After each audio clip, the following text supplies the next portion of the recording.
أيها الأحبة، كان النبي صلى الله عليه وسلم ودودا لطيفا يداعب أصحابه ويلاطفهم ويمازحهم ويضحك معهم صلى الله عليه وسلم ولا يقول إلا صدقا. عن أنس رضي الله عنه أن رجلا من أهل البادية اسمه زاهر كان يهدي للنبي صلى الله عليه وسلم، وكان زاهر دميم الخلقة، فأتاه النبي صلى الله عليه وسلم وهو يبيع شيئا له في السوق، فاحتضنه من خلفه فقال له: من هذا؟ أرسلني. والتفت فعرف النبي صلى الله عليه وسلم، فجعل النبي صلى الله عليه وسلم يقول: من يشتري مني هذا العبد؟ من يشتري مني هذا العبد؟ وجعله يلصق ظهره بصدر النبي صلى الله عليه وسلم ويقول: إذن تجدني كاسدا.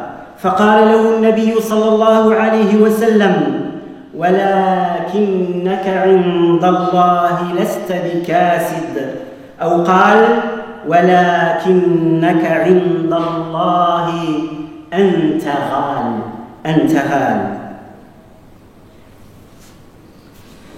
Chères sœurs, chers frères, il n'est pas nécessaire d'être un spécialiste en sociologie, en psychologie, en relations sociales ou en anthropologie pour constater l'importance des relations sociales dans une famille, entre les voisins, dans une société. Et c'est pour cela que l'islam a donné une importance de premier plan pour les liens entre les gens.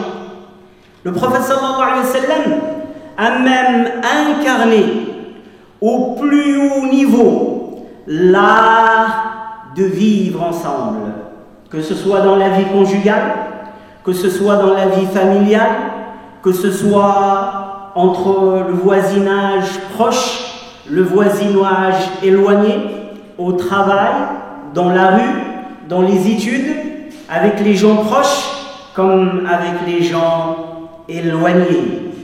Il était, sallallahu alayhi wa sallam, l'être le plus sociable, le plus gentil, le plus doux, le plus proche des gens, sallallahu alayhi wa sallam.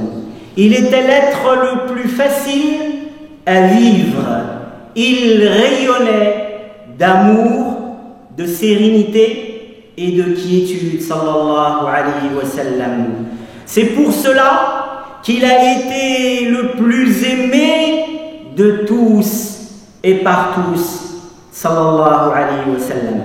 Anas, radiyallahu anhu, rapporte qu'il y avait un homme qui s'appelait Zahir. Cet homme vivait dans le désert. Et cet homme aimait tellement le prophète sallallahu alayhi wa sallam que très souvent, il apportait des cadeaux pour le prophète sallallahu alayhi wa sallam. Et le prophète sallallahu alayhi wa sallam disait de ce compagnon Zahir, radiyallahu anhu, le prophète sallallahu alayhi wa sallam, il disait: Zahir est notre campagne et nous sommes sa ville. C'est-à-dire que le prophète sallallahu alayhi wa sallam, il disait que Zahir, comme il est du désert, il offrait des choses du désert au prophète sallallahu alayhi wa sallam. Et le prophète sallallahu alayhi wa sallam lui offrait des choses qu'il y avait dans la ville. C'est pour ça que le prophète sallallahu alayhi wa sallam, il disait: Zahir, c'est notre campagne et nous sommes sa ville. Et ce compagnon était décrit comme ayant un visage qui n'est pas attrayant, la forme physique. La forme physique, elle vient de Dieu. On n'a pas à dénigrer une forme parce que c'est Dieu qui façonne. Et si on regarde les êtres avec son cœur, on découvrira que tout le monde a une beauté. parce qu'il est la créature façonnée par Allah. Mais selon les normes des gens, il y a bien sûr des visages très beaux, des visages beaux, des visages moins beaux, et d'autres visages qui sont peut-être classifiés comme laids. Et donc cet homme Zahir était décrit comme cela dans les hadiths. Mais le prophète sallallahu alayhi wa sallam l'aimait énormément. Un jour, le prophète sallallahu alayhi wa sallam est arrivé au marché, il a trouvé ce compagnon Zahir radiyallahu anhu en train de vendre. Et le prophète sallallahu alayhi wa sallam est venu par derrière lui et il l'a serré dans ses bras très fort. Et le prophète sallallahu alayhi wa sallam a dit: qui veut acheter ce serviteur? Qui veut acheter ce serviteur? Et Zahir essaye de se tourner, de se retourner pour savoir qui est en train de le serrer par derrière. Et il dit: qui est en train de me tenir? Et là, quand il se retourne, il voit que c'est son bien-aimé, le messager de Dieu sallallahu alayhi wa sallam. Il a arrêté de se débattre et il s'est collé au ventre du prophète sallallahu alayhi wa sallam. Et là, il dit au prophète sallallahu alayhi wa sallam: si tu me vends, tu ne gagneras pas grand-chose, ya Rasulallah. Tu ne feras pas une bonne affaire. Je ne vaux rien. Je ne vaux rien. Et là, le prophète sallallahu alayhi wa sallam, il lui dit: non, au contraire, tu es très cher auprès d'Allah. أيها الكرام، حديثنا اليوم عن خصلة فيها مفتاح للقلوب، فعلها لا يكلف شيئا، لا تستغرق أكثر من لمحة بصر، لكن أثرها يخترق القلوب، يذهب الأحزان، يصفي النفوس، أصحابها أحسن الناس مزاجا، وأهنأهم عيشا، وأطيبهم نفسا، وهي فوق ذلك عبادة وصدقة، فعلها الحبيب صلى الله عليه وسلم، وتعبد بها خلق كثير ممن سار على نهجه. قال صلى الله عليه وسلم: لا تحقرن من المعروف شيئا ولو أن تلقى أخاك بوجه طلق. وقال صلى الله عليه وسلم: تبسمك في وجه أخيك لك صدقة. وقال صلى الله عليه وسلم: إنكم لن تسعون الناس بأموالكم ولكن يسعهم منكم بسط الوجه وحسن الخلق. والعبوس أيها الأحبة من الأخلاق الذميمة المنافية لحسن العشرة بين الناس، وهو خلق مركب من الكبر وغلظ الطبع، فإن قلة البشاشة والتبسم والبشر والترحيب هي استهانة بالناس، والاستهانة بالناس تكون من الإعجاب بالنفس والكبر. Normalement, plus on avance dans l'islam, plus la foi augmente dans notre cœur, plus on connaît le prophète sallallahu alayhi wa sallam et on l'aime, plus on doit devenir des experts dans les relations sociales. L'art de vivre ensemble, l'art de se comporter avec les autres, des plus proches aux plus éloignés. Et les gens parmi les musulmans qui ont cet art et qui le maîtrisent, ça se voit immédiatement sur la vitrine. Notre visage, notre comportement, nos paroles sont les vitrines de la marchandise qu'il y a dans le cœur. Et le sujet aujourd'hui de ce prêche, c'est autour d'une vertu qui est une véritable clé. Une clé pour ouvrir les cœurs des gens. Une clé pour accéder au cœur des gens. Elle ne demande pas une formation spécifique. Elle ne te coûte rien et elle te rapporte énormément. Et en plus, c'est un langage universel. Tu n'as pas besoin de traduction pour comprendre cela. Et le prophète sallallahu alayhi wa sallam, il l'utilisait en permanence et avec tout le monde. Cette adoration, c'est d'avoir un visage détendu et un sourire.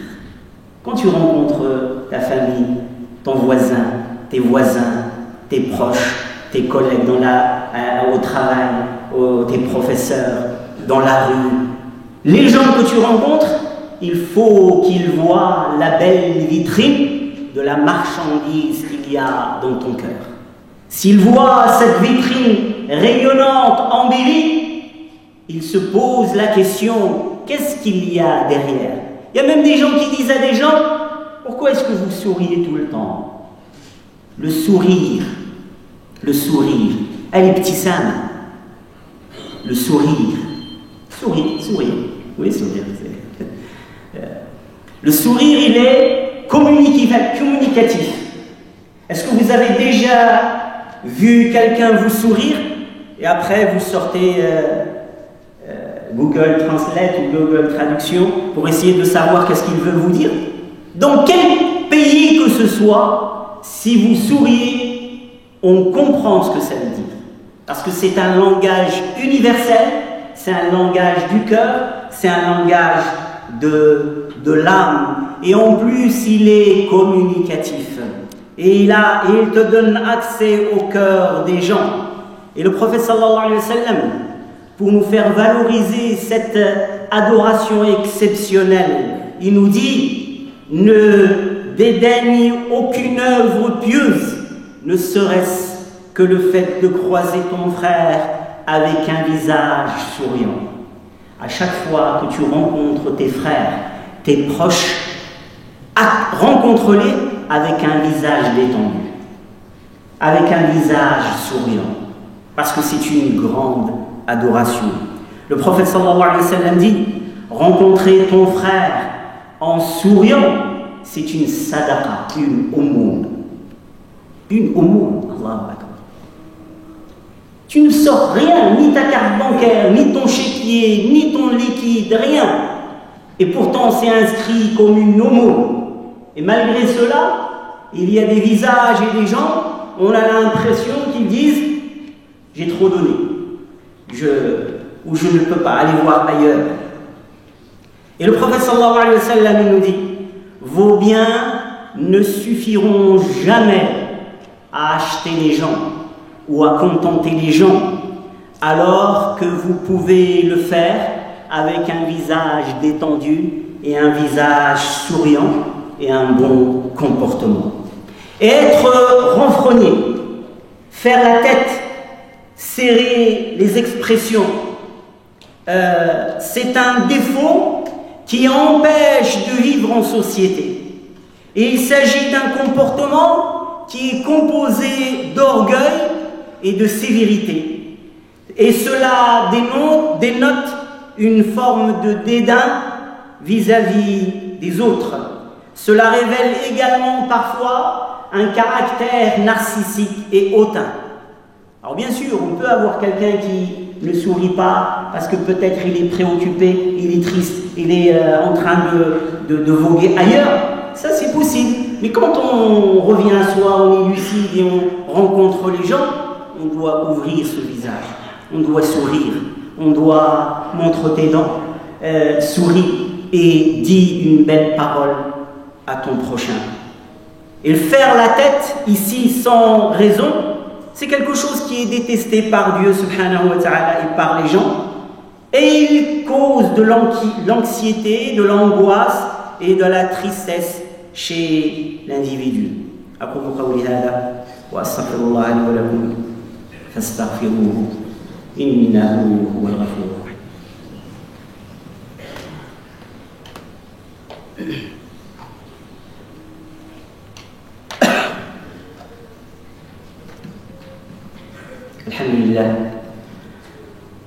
الحمد لله رب العالمين الصلاة والسلام على أشرف الأنبياء والمرسلين سيدنا محمد وعلى آله وصحبه أجمعين.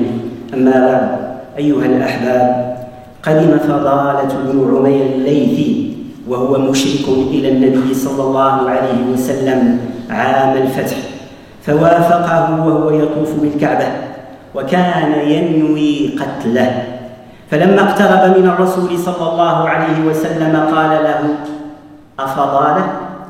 قال: نعم فضالة يا رسول الله. قال: ماذا كنت تحدث به نفسك؟ قال: لا شيء، كنت أذكر الله. قال: فضحك النبي صلى الله عليه وسلم ثم قال: استغفر الله، ثم وضع يده على صدره فسكن قلبه، فكان فضال يقول: والله ما رفع صلى الله عليه وسلم يده عن صدري حتى ما من خلق الله شيء أحب إلي منه. لم يكن الرسول صلى الله عليه وسلم بساما مع أصحابه المؤمنين فقط أيها الأحباب، بل كان بساما مع الجميع حتى مع من يكره. فقد دخل عليه رجل سيء الخلق فاحش القول، فاستأذن عليه في بيته، فقال صلى الله عليه وسلم: ائذنوا له. فلما دخل عليه تطلق في وجهه وألان له الكلام وانبسط له في الحديث. قال ابن عيينة رحمه الله: البشاشة مصيدة القلوب. وأوصى ابن عمر رضي الله عنهما ابنه فقال: بني، إن البر شيء هين ووجه طليق وكلام لين. وإذا كان أيها الأحباب نبي الله سليمان عليه السلام تبسم لنملة صغيرة في واد مترامي الأطراف عندما سمعها تحذر قومها من جيشه، كما قال تعالى: فتبسم ضاحكا من قولها وقال: رب أوزعني أن أشكر نعمتك التي أنعمت علي وعلى والدي وأن أعمل صالحا ترضاه وأدخلني برحمتك في عبادك الصالحين. فما أحوجنا إلى تبسم الأخ في وجه أخي. Le prophète sallallahu alayhi wa sallam n'avait pas un visage détendu, accueillant, rayonnant, souriant qu'envers les croyants et les musulmans et ses compagnons. Même avec les bédouins moins éduqués, même avec les gens qui pouvaient, que le prophète sallallahu alayhi wa sallam n'aimait pas certains de leur comportement. Et même envers ses ennemis, le prophète sallallahu alayhi wa sallam répondait à leur mal en affichant un sourire, un visage détendu. C'est comme ça que la plupart des gens se sont remis en question et ils sont venus à l'islam après qu'ils étaient des ennemis déclarés, acharnés contre le prophète alayhi salatu wa sallam. Fadala ibn Umayr al-Laythi, il rapporte, c'était un homme qui était idolâtre. Il haïssait le prophète sallallahu alayhi wa sallam et il a projeté de tuer le prophète sallallahu alayhi wa sallam. Et l'année de l'ouverture de la Mecque, Am Fath Mecca, lorsque le prophète sallallahu alayhi wa sallam est rentré victorieux à la Mecque, Fadala est venu et il s'est mis à faire tawaf autour de la Kaaba, et devant lui il y a le prophète sallallahu alayhi wa sallam qui fait tawaf. Et Fadala, dans son cœur, il disait, il était en train de détester et de haïr le prophète sallallahu alayhi wa sallam. Il disait au fond de lui: je vais le tuer. Et à ce moment-là, le prophète sallallahu alayhi wa sallam se retourne vers Fadala en affichant un visage souriant et lui dit: c'est toi Fadala? Et là cet homme il se ressaisit et il dit: oui, c'est moi Fadala, ô messager de Dieu. Et là le prophète sallallahu alayhi wa sallam il lui sourit et lui dit: qu'est-ce que tu étais en train de dire dans ton cœur? Le prophète sallallahu alayhi wa sallam, Dieu lui a fait entendre ce que cet homme était en train de dire dans son cœur. Et le prophète sallallahu alayhi wa sallam avec le sourire qu'est-ce que tu étais en train de dire dans ton cœur? Et là, Fadala, il dit, j'étais en train de faire dhikr au messager de Dieu. J'étais en train d'invoquer Dieu. Et là, le professeur Slami sourit encore plus, et il rit, et il dit à Fadala, demande pardon à Allah. Demande pardon à Allah. Puis après, le professeur Slami a posé sa main sur le cœur de Fadala. Et Fadala, il dit, quand le prophète sallallahu alayhi wa sallam a enlevé sa main de mon cœur, il est devenu l'être le plus cher à mon cœur. On ne peut pas convaincre les gens par des discours. On ne peut pas convaincre les gens par une apparence. On ne peut pas convaincre les gens par la force. Mais Dieu a mis dans le bon comportement et dans la bonne parole et dans la douceur et le bien que l'on veut pour les autres une puissance phénoménale qui peut changer l'ennemi en ami, à condition qu'on utilise ce moyen, qui est le visage détendu, le sourire, de répondre aux gens à leur mal par le bien, d'afficher le sourire, même ceux qui sont éloignés et qui nous font du mal.